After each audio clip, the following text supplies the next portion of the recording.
Shema Yisrael, Adonai Eloheinu, Adonai Echad. Azakim Beruchim. Bezat Hashem will continue as we can keep again of Kodesh.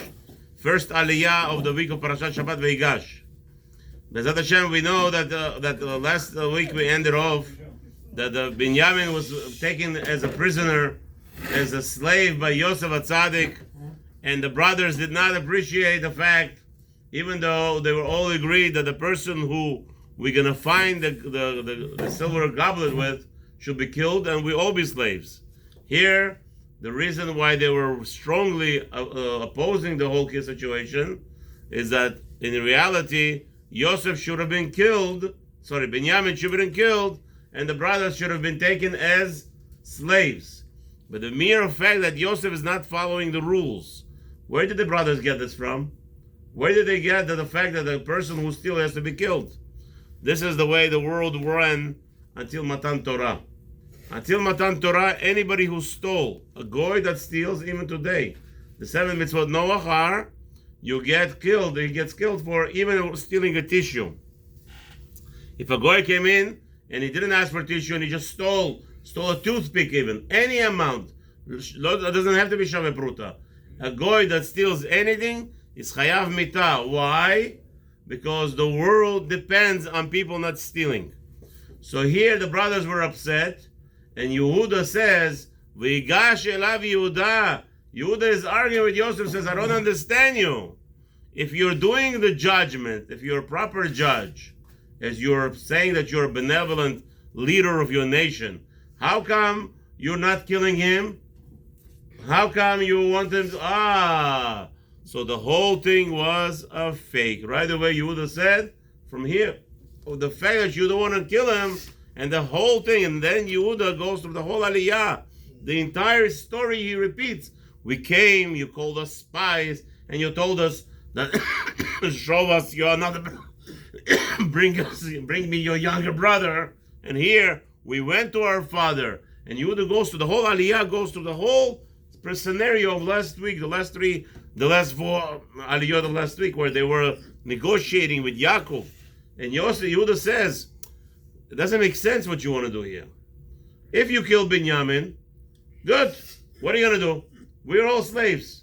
So we're not going back to our father, El Chas V'Shalom, appearing before him like nothing. Here, so it's not justice. What other things that Yehuda was suspicious?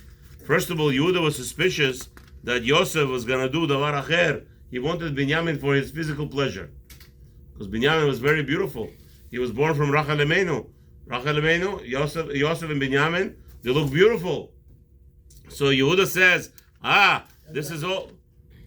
Binyamin was already 37 years. Binyamin was 30 years old at this time. 37. 30, not 37. And he had children already. Again, if Yosef is 39, if Yosef is 39, Binyamin is 30. Because Binyamin was born after 6 years plus 2 years, 8 years later. Rashi said 37. No, he was not 37. Okay, for sure not 37.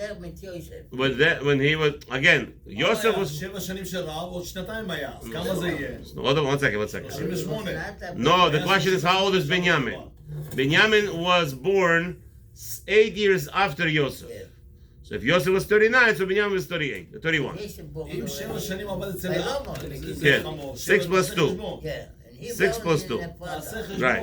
הרב, תעשה חשבון. מה? הוא עבד 7 שנים בלאה. Not 7 שנים. Yosef was born right at 14 mark. 6 more years, Yaakov stayed there. So the 6 plus 2, 2 years later, was Binyamin born. After they left Lavan's house. בדרך היא נולדה, בדרך היא מתה. But 2 years in the making, הוא yeah. הלך בדרך, שנתיים הלך כמעט. That's right. So that's why he was born at 30. He was 31 years old, but it doesn't matter. He was a beautiful boy, and Yehuda was concerned. He was a boy. He was an elderly man. Yeah. Baruch Hashem. And Yitzhak was going to be, Akedah was also at 37. So again, but that's not the point. The point is that Yehuda grew suspicious that there's things that are done here not according to the law of the land. The law is you steal, you die. So why are you not killing him? You have personal feelings here. And besides, the most important... What? He didn't know. Yehuda Judah didn't. No, we said yesterday. Last week. This is Yosef. Last week we said they were in grave denial. The brothers they knew, they suspected this is Yosef. When they came to Jacob, They saw that this was Yosef, but they were in great denial. As we know, that people don't want to be proven wrong. They'll go into they'll put special barriers. But over here, the point is of this whole aliyah is back and forth. Yehuda is again reiterating that your judgment is not just. You want to kill Binyamin, that's okay. But since you're not killing him, there's a whole problem here, and that means that there is more than the regular judgment. And tomorrow we'll find out what happens after they lay it out, that Yehuda relays the entire story, that they have to bring Binyamin back, and if they don't, Yaakov Avinu will die because their souls are connected. And B'ezrat Hashem, second Aliyah tomorrow, we will discuss exactly the intricacies of the Machloket and some Midrashim maybe we'll throw in. Have a nice evening.